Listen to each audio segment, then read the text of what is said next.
গুজব বা জনমনে ক্ষোভের উদ্রেকের কারণে গণপিটুনি দিয়ে হত্যার ঘটনা বাংলাদেশে নতুন নয়।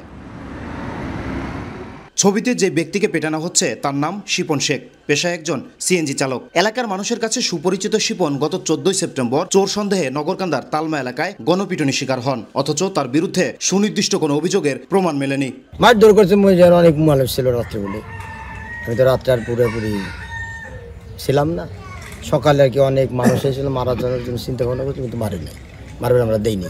ওই চোর সন্দেহ হয়েছিল, ওই যে আরেকটা লোক মানে একজনের সাথে আর একজন পেছিয়ে গেছে।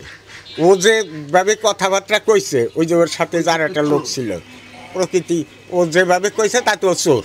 এই ঘটনা ঠিক 4 দিন আগে একইভাবে উপজেলার শঙ্করপাশা এলাকায় চোর সন্দেহে পিটিয়ে নৃশংসভাবে হত্যা করা হয় 85 বছর বয়সী এক বৃদ্ধকে। অথচ মৃত্যুর পর জানা যায় সেই বৃদ্ধ চোর ছিলেন না, ছিলেন মানসিক প্রতিবন্ধী।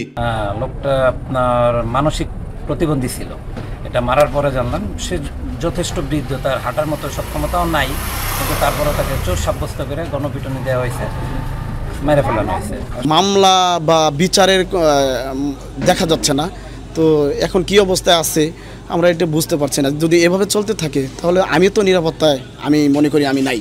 সাম্প্রতিক সময় ঘটে যাওয়া স্পর্শকাতর ঘটনাগুলো নিয়ে আইন শৃঙ্খলা বাহিনীর তৎপরতা ও তদন্তে ঘাটতির কারণে সব গণপিটুনি থামানো যাচ্ছে না বলে মনে করছেন সচেতন সমাজ। আইন অনুযায়ী যে কোথাও যদি এই জাতীয় কোনো ঘটনা ঘটে, যদি কেউ গণপিটুনির শিকার হয়, পুলিশ খবর পাওয়া মাত্রই সেখানে পৌঁছে যাবে, তারা দ্রুত অ্যাকশনে যাবে, কিন্তু সেই জিনিসটা হচ্ছে না। তাদেরকে আরও বেশি দায়িত্বশীল হতে হবে, কর্মমুখর হতে হবে এবং আইন অনুযায়ী চলার চিন্তা করতে হবে। পুলিশ বলছে প্রত্যেকটি ঘটনায় গুরুত্বের সাথে বিচারের আওতায় আনা হচ্ছে। এই ঘটনাগুলো কিন্তু সবগুলো বিচারের আওতায় আসবে। তো আমার মনে হয় এইভাবে আইন হাতে তার তুলে না নিয়ে আমাদের সবার একটু সচেতন হতে হবে এবং যে যার অবস্থান থেকে যতটুকু আমরা পারি আমার মনে হয় যে একটু কাজ করা দরকার।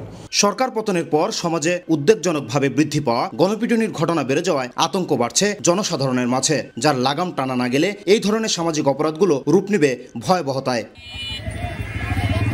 শফিকুল ইসলাম জনি, মাই টিভি, ফরিদপুর।